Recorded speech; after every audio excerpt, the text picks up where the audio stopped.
नमस्कार। आकाशवाणी से समाचार प्रभात के साथ मैं कनकलता।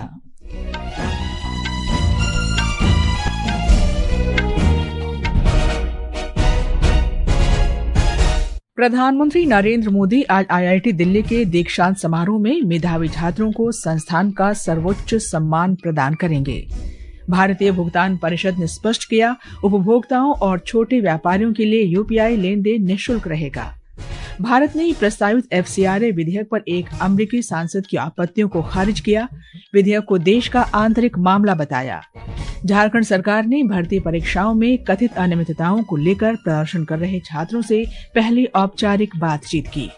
रूस से तेल खरीदने वाले 5 देशों पर 100% शुल्क लगाने का विधेयक अमेरिका के सेनेट में पारित और पूर्वी राजस्थान तथा ओडिशा में आज मूसलाधार बारिश की संभावना। अब समाचार विस्तार से। प्रधानमंत्री नरेंद्र मोदी आज आईआईटी दिल्ली के 57वें दीक्षांत समारोह को संबोधित करेंगे। वे 3000 से अधिक विद्यार्थियों को संबोधित करेंगे, जिनमें स्नातक और स्नातकोत्तर छात्र छात्राओं के साथ 587 पीएचडी शोधार्थी शामिल हैं। ब्यौरा हमारे संवाददाता से।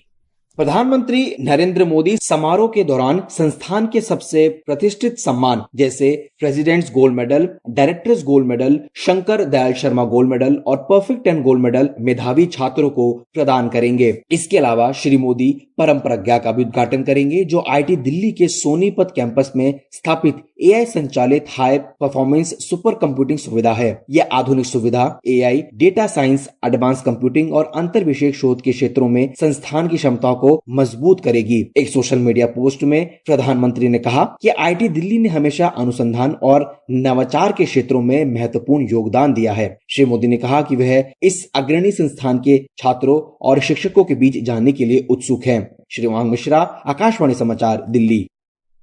कल नई दिल्ली में आयोजित संवाददाता सम्मेलन में आईआईटी दिल्ली के निदेशक रंजन बैनर्जी ने बताया कि प्रधानमंत्री संस्थान का सर्वोच्च सम्मान प्रदान करेंगे। श्री रंजन बैनर्जी ने नई सुपर कंप्यूटर परम प्रज्ञा के बारे में भी जानकारी दी। इस कॉन्वोकेशन में 3000 से अधिक ग्रेजुएट्स डिग्रीज ले लेंगे। कॉन्वोकेशन में हमारी एक नई super computer Param Pragya AI based super computer 250 petaflops, one of the most powerful super computers in an academic environment launched by our prime minister. भारतीय भुगतान परिषद ने कहा है कि यूपीआई के माध्यम से किया जाने वाला डिजिटल भुगतान उपभोक्ताओं के लिए निःशुल्क बना रहेगा। व्यापारियों से डिजिटल भुगतान स्वीकार करने के लिए कोई भी शुल्क नहीं लिया जाएगा।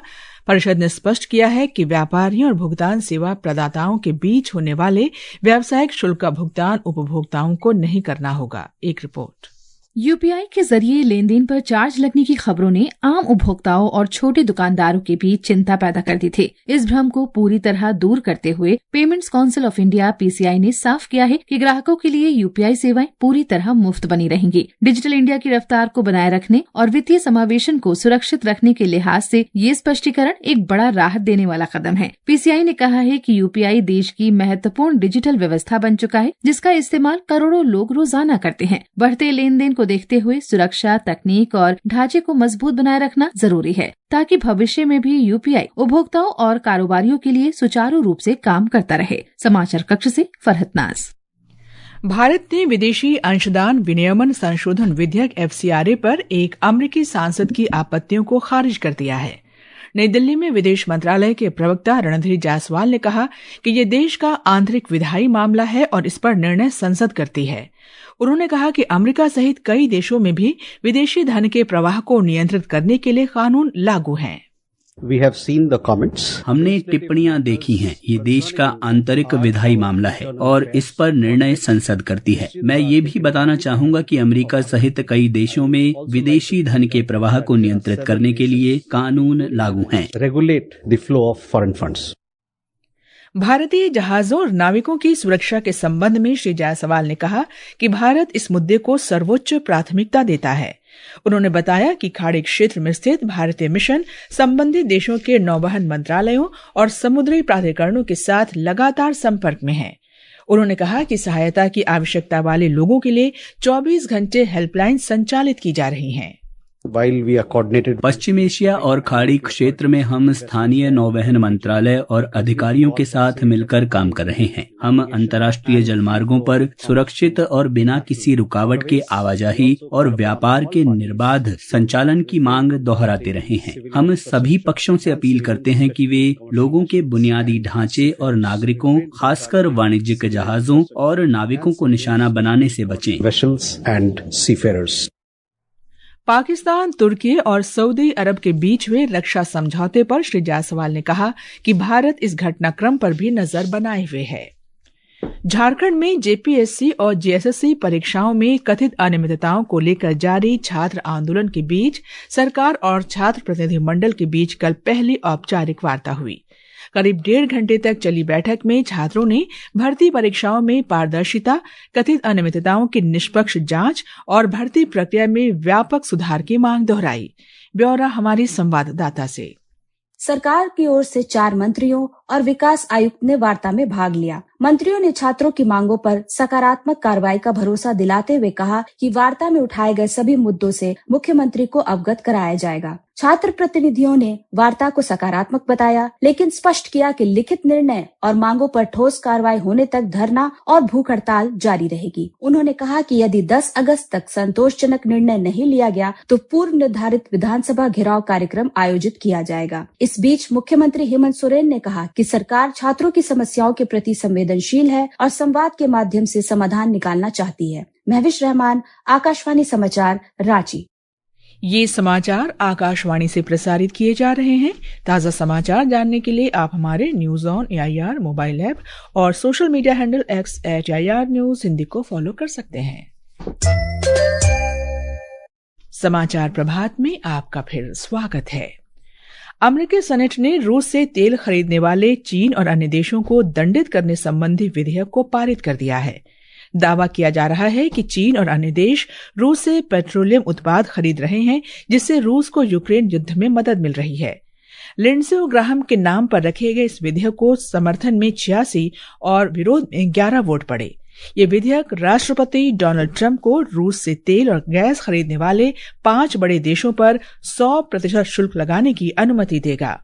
विधेयक में ईरान पर प्रतिबंध संबंधी 1996 के अधिनियम को बढ़ाकर 2031 तक करने का भी प्रावधान किया गया है।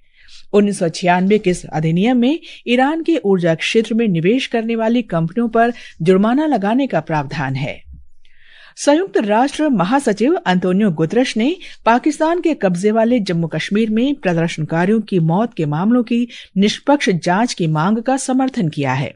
संयुक्त राष्ट्र के उप प्रवक्ता फरहान हक ने कहा कि अगर शांतिपूर्ण प्रदर्शनकारियों को नुकसान पहुंचा है तो इसके लिए जिम्मेदार लोगों की जवाबदेही तय की जानी चाहिए। एक रिपोर्ट।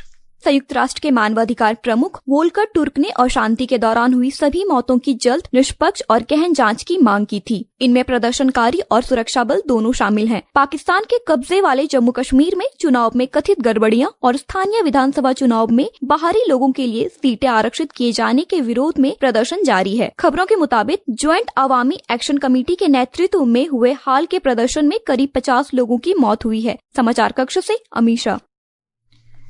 ये समाचार हमारे news on AIR mobile app और हमारी वेबसाइट www.newsonair.gov.in पर भी उपलब्ध हैं।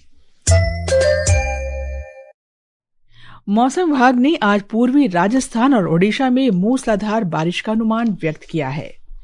ओडिशा से हमारे संवाददाता ने बताया है कि बंगाल की खाड़ी में आज हवा के निम्न दबाव का क्षेत्र बनने के कारण ओडिशा में तेज बारिश की आशंका है। इसके चलते राज्य में व्यापक वर्षा होगी। मौसम विज्ञान विभाग ने 6 जिलों के लिए ऑरेंज चेतावनी और 24 जिलों के लिए येलो चेतावनी जारी की है, जिसमें कई जगहों पर भारी से बहुत भारी बारिश का अनुमान है। ऑरेंज चेतावनी वाले जिले सुंदरगढ़, झारसुगुड़ा, बरगढ़, संबलपुर, केओंझर और मयूरभंज है। भारी बारिश के अनुमान के देखते हुए एहतियात के तौर पर मयूरभंज में आज सभी स्कूल बंद कर दिए गए हैं। इस बीच बालेश्वर के बस्ता में जड़का नदी का जलस्तर बढ़ने से जिले में बाढ़ का खतरा बढ़ गया है। अधिकारी स्थिति पर कड़ी नजर रखे हैं। प्रकाश दास, आकाशवाणी समाचार, भुवनेश्वर। केरलम से हमारे संवाददाता ने बताया है कि सभी जिलों में आज भी बारिश की चेतावनी दी गई है। राज्य के 7 जिलों में ऑरेंज अलर्ट है। केरलम में पिछले कुछ दिनों से लगातार बारिश का सिलसिला जारी है। राज्य के सभी जिलों में बीते सप्ताह से ही बारिश संबंधी अलर्ट जारी किए गए हैं। कासरगोड, कुन्नूर, वायनाड, कोझिकोड, कोट्टायम, अलापुझा और पथानमथिट्टा जिले आज ऑरेंज अलर्ट पर, जबकि बाकी जिले येलो अलर्ट पर हैं। केरलम और लक्षद्वीप में आज तेज हवाएं चलने का भी अनुमान है। तिरुवनंतपुरम से स्मिथियम पल्लुरुथी की रिपोर्ट के साथ समाचार कक्ष से कृष्णकांत। आयुष्मान भारत डिजिटल मिशन के तहत राष्ट्रीय स्वास्थ्य प्राधिकरण की स्कैन एंड रजिस्टर सेवा ने 25 करोड़ ओपीडी पंजीकरण की महत्वपूर्ण उपलब्धि हासिल की है। स्वास्थ्य और परिवार कल्याण मंत्रालय ने कहा कि इस उपलब्धि से पता चलता है कि मिशन के तहत नागरिकों पर केंद्रित डिजिटल सेवाओं का तेजी से विस्तार हो रहा है। एक रिपोर्ट।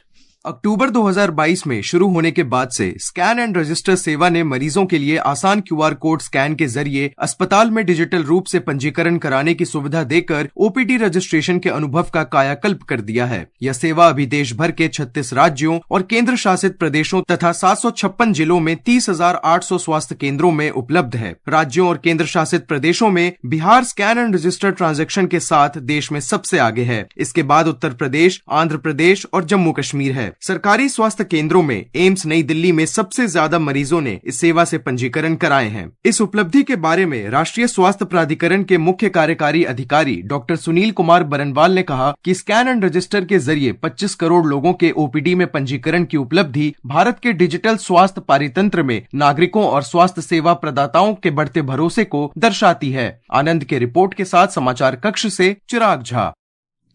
और अब आज के समाचार पत्रों की सुर्खियों के साथ हैं मुकेश कुमार बल। धन्यवाद कनक। आज अखबारों ने अलग अलग खबरों को अपनी हेडलाइन बनाया है। नीट पेपर लीक को लेकर सीबीआई द्वारा दाखिल आरोप पत्र के हवाले से दैनिक जागरण ने लिखा है, एनटीए के ही 3 विषय विशेषज्ञों ने किया नीट का पेपर लीक। अमर उजाला ने लिखा है, सीबीआई का दावा, पेपर बनाते समय ही सवाल याद करते, टेलीग्राम व्हाट्सएप से बिचौलियों तक पहुंचाते। एनटीए के 3 विशेषज्ञ मास्टरमाइंड, कई महीने पहले रची साजिश। लोक सत्य लिखता है, सीबीआई ने दाखिल की चार्जशीट, एनटीए के एक्सपर्ट निकले विभीषण। हिंदुस्तान ने अपने संपादकीय में लिखा है, जिस तेजी से सीबीआई ने इस जांच को अंजाम दिया है, उसी तेजी से आगे भी कार्रवाई करने की जरूरत है।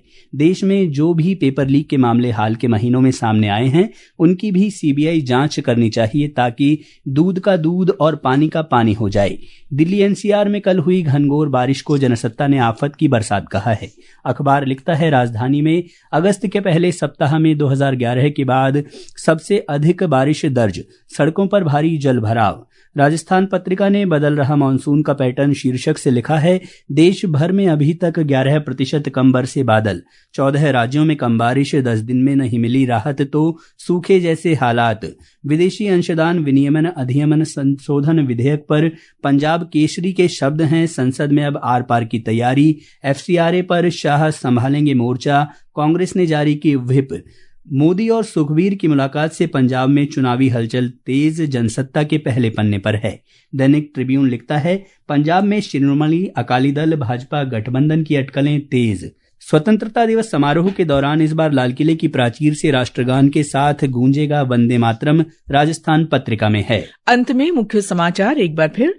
प्रधानमंत्री नरेंद्र मोदी आज आईआईटी दिल्ली के दीक्षांत समारोह में मेधावी छात्रों को संस्थान का सर्वोच्च सम्मान प्रदान करेंगे।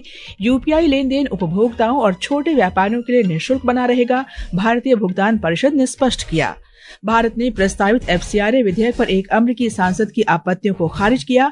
झारखंड सरकार ने भर्ती परीक्षाओं में कथित अनियमितताओं को लेकर प्रदर्शन कर रहे छात्रों से पहली औपचारिक बातचीत की। इसके साथ ही समाचार प्रभात का ये अंक समाप्त हुआ। नमस्कार।